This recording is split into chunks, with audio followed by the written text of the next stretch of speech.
Arrestation du meurtrier canadien présumé Luca Rocco Magnotta. Il a été appréhendé dans un cybercafé de Berlin, selon le journal allemand Bild.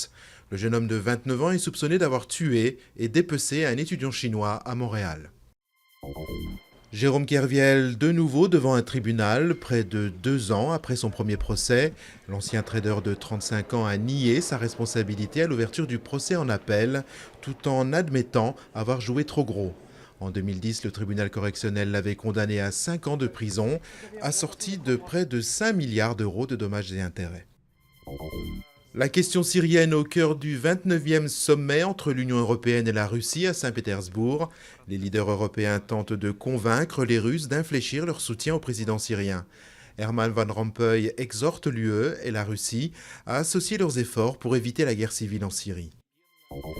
Les congés maternité a priori pris en compte dans la réforme visant à permettre à ceux qui ont commencé à travailler tôt de partir à 60 ans.